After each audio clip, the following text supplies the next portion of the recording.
fueron 7 años con idas y venidas los que duró la relación entre él y Coma, lo que nos da una pista también de lo apasionada que fue y, quién sabe, si también tormentosa.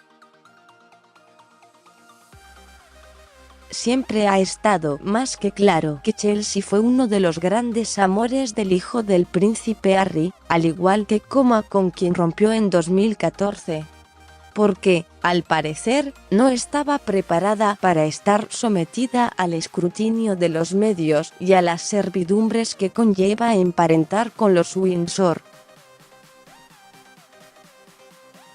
Después de esta separación sentimental fue cuando habría tenido lugar el encuentro secreto entre Harry y Coma en 2015, según la biógrafa experta en realeza Coma en el libro Harry, Life, Los and Globe, Harry, Vida, Pérdida y Amor.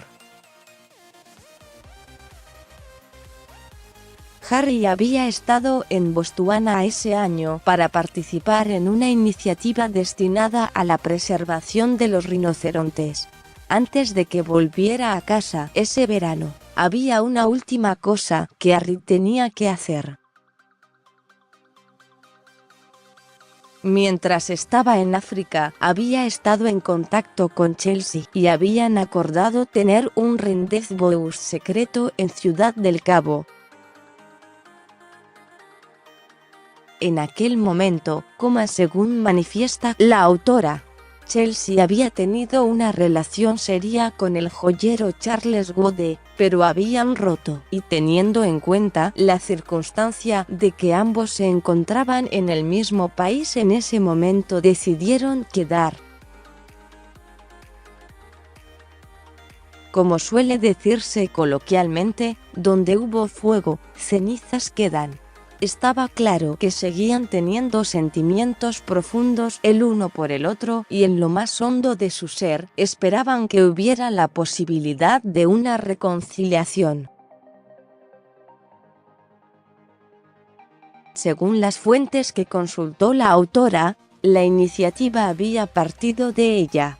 Habían estado hablando mucho durante ese verano y fue Chelsea quien le sugirió a Harry que volara a los dos. Estaban solteros en ese momento y se dijeron que por qué no hacerlo. Pasaron juntos algo de tiempo sin que nadie lo supiera. Sin embargo, las cosas no salieron como a ambos les hubiera gustado. Todos esperábamos que funcionara, y ellos también. Realmente son almas gemelas, pero es la misma historia de siempre. Harry es un príncipe, y no es la clase de vida que Chelsea quería, dice esa fuente.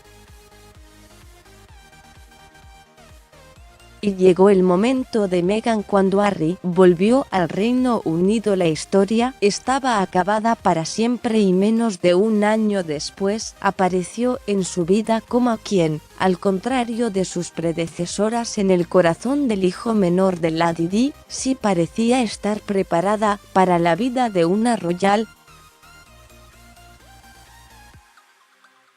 Aunque, como todos hemos podido comprobar en los últimos meses, no ha sido precisamente un camino fácil.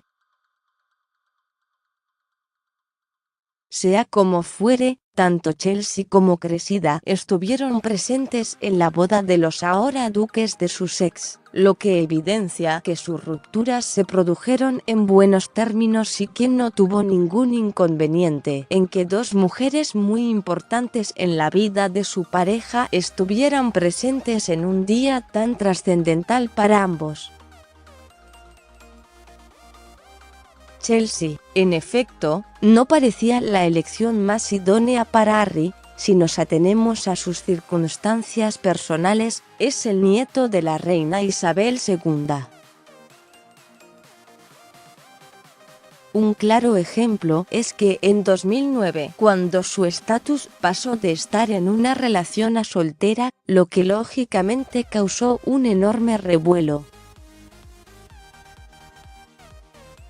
un gesto fruto, posiblemente, de la juventud e inmadurez de una mujer que se ha caracterizado por llevar una auténtica dolce vita y que sigue siendo una de las socialites más codiciadas del Reino Unido.